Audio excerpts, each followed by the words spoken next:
네, 더불어민주당 과학기술정보방송통신위원회 간사 김현입니다. 제가 당에서는 국민소통위원회를 맡고 있고, 그다음에 민주파출소를 운영했고, 가짜뉴스 대응을 지난 대선 전국에서 했습니다.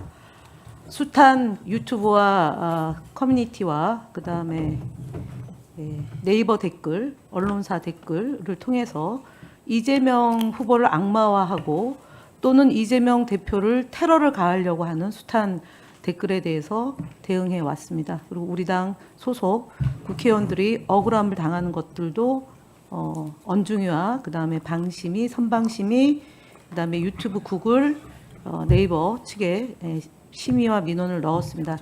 이 자리에 앉아 계시는 야당 의원도 아마 그 대상이 됐을 것 같습니다. 지금 주진우 의원님께서 여러 제기를 하셨는데요. 페이스북을 통해서 60여 건의 글을 올렸습니다. 띄워보시죠. 그중에 6억 원의 현금을 쟁겨놓고 그때그때 사용했다라는 취지의, 아니요, 단정적으로 쓴 글이 7건이고요. 김영란법 위반이다라고 또 단정적으로 포함한 그 글까지 포함하면 총 10건입니다. 그러니까 60건 중에 20%에 해당하는 글이 국민들에게 가감 없이 노출이 됐고, 계속 넘어가 보죠. 그 다음 거. 저기 보시면은 6억 원을 받아서 재산 등록 없이 쓰신 것은 국민 눈높이를 많이 모자랍니다. 구태 스폰서 정치에 물들어서 현금 6억 원을 국민 몰래 쓰고도 뭐가 문제라는 식의 마인드라면 김민석 후보자는 이미 자격을 상실했다라고 얘기하면서 사퇴 종용합니다. 일단 김민석 후보자가 현금 6억 원을 경조사비 출판 기념에 받은 봉투를 모아 집에 쌓아두고 썼다니 충격적입니다. 다음 페이지 넘기십시오. 출판 기념회로 현금 6억 원을 땡겨 몰래 쓴 김민석, 이렇게 했고요. 출판 기념회에서 책을 팔아 현금 6억 원을 챙겼다고 했다라고 돼 있습니다.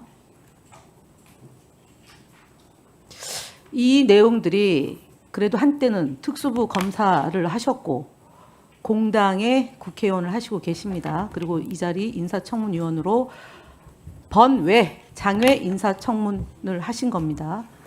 그래서 이 부분에 대해서 사실은 인사청문회 과정에서 특정해서 후보자가 소명을 했으면 보통의 경우는 정정을 합니다. 근데 정정이 없습니다. 이 점을 다시 한번 말씀을 드리고요.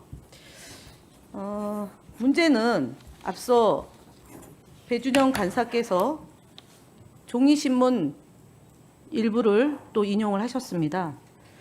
소위 우리가 종이신문이 대략 한 100여 군데 언론사가 있습니다. 전체 신문이 96개 중에 입맛에 맞거나 국민의힘의 주장을 반영한 언론사의 사설을 인용하신 것 같습니다. 그 내용 중에도 상당 부분이 허위 사실이 있다는 점을 말씀을 드립니다. 제가 그래서 앞서 위원장님께도 시시비비를 가려주실 것을 말씀을 드렸는데 옆에 계신 각규택 의원께서 제가 얘기하는 것에 또 끼어들어서 아까 잠깐 소란이 있었던 점을 말씀을 드리고요. 가나다 순으로 얘기를 하겠습니다. 기본적으로 보통의 경우는 조중동 순으로 얘기를 하는데 가나다 순으로 얘기하면 경향, 국민, 동아, 서울, 세계, 조선, 중앙, 한국, 한겨레 이렇게 보통 인용합니다. 이번에 지금 말씀하셨던 아까 사설에 대해서 얘기를 하셨는데 그 중에 경향과 한겨레가 인용하지 않으신 것 같고 서울과 국민의 인용을 부분 발췌를 하신 것 같습니다. 제목을 안 쓰고요. 그래서 하나하나 말씀을 드리면 사설 중에 민주당이 반영되지 않은 중앙일보 사설, 야당이 증인 명단을 자꾸 바꿔 결렬됐다라고 얘기하면서 국민의힘 주장은 3줄, 민주당 주장은 1줄로 썼습니다. 편파 부도입니다. 그리고 2,000여 건을 제출했고 그래서 1,000여 건 가량 했으니까 50% 자료 제출을 했는데 그 부분에 대해서도 사실 보도가 아닙니다라는 점을 말씀을 드리고요. 그다음에 조선의 경우는 뭐 더 심각합니다. 그래서 조선 중앙 조중동 했고 잠깐만 멈춰 주실래요? 제가 자료가 지금 혼재돼 있어가지고 조금만 찾겠습니다. 그래서 잘 띄우지 않았다는 점을 말씀을 드리고요. 좀 바뀌었으니까요. 그 다음에 경향신문은 의혹 규명 못한 김문석 청문회 야당 사퇴 멈춰야, 이게 사설 제목인데 이 부분은 뺐다는 점을 말씀을 드립니다. 여당에서. 네, 국민일보는 국정능력 검증보다 개인사 공방 치우친 총리 청문회라고 얘기하면서 박규택 의원이 발언을 인용 보도했습니다. 그리고 민주당에 대해서도 비판적인 내용이 함께 실렸다는 점 말씀을 드리고요. 동아일보는 증인 0명, 김민석 청문회 의혹 그대로 내탁 공방까지. 여기서 어저께 검증된 내용이 반영되지 않은 채 그동안의 주장이 일방적으로 실렸다는 점 말씀을 드립니다. 서울신문도 의혹 역량 검증 아닌 편싸움 왜 하나 싶은 인사청문회 무용론을 제기했습니다.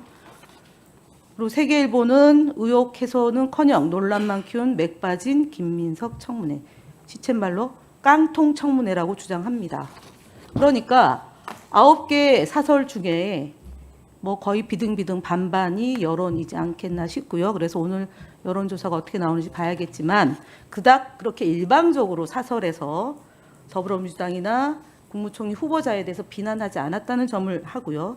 여기에 편파 보도나 사실에 부합하지 않는 것에 대해서는 저희 더불어민주당이 대응하겠다는 점을 말씀을 드립니다. 이에 대한 후보자 입장 얘기해 주시기 바랍니다. 네, 결국은 이 과정이 저 개인의 문제라기보다는 국무총리 후보자에 대한 국민의 검증이 대신 이루어지는 자리라고 보기 때문에 저는 이 과정 하나하나가 소중하다고 보고 의원님들의 여러 가지 주시는 질문에 성실하게 답변하려고 노력을 했지만 부족함이 있었다면 다시 한번 좀 널리 너그럽게 이해해 주시길 부탁드립니다. 다만 저도 한 가지 말씀을 드릴 수 있다면은 적어도 청문회 과정에서 진행되고 일정하게는 최소한 소명이라는 표현에 대해서는 동의하지 않으시더라도 명백하게 사실과 다른 것은 누가 보아도 한 점 차이 없이 정리된 부분이라면 혹시 그것이 본인의 의도에 의해서든 아니면 착각에 의해서든 대외적으로 표명된 것들은 그것이 페이스북이든 유튜브이든 정리하는 것 정도는 어찌 보면은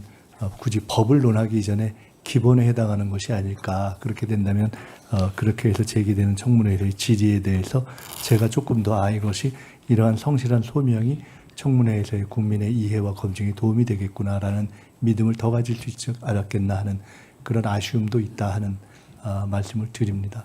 남아있는 기간 동안 더 성실하게 하도록 노력하겠습니다. 네, 김명리 의원님 수고하셨습니다.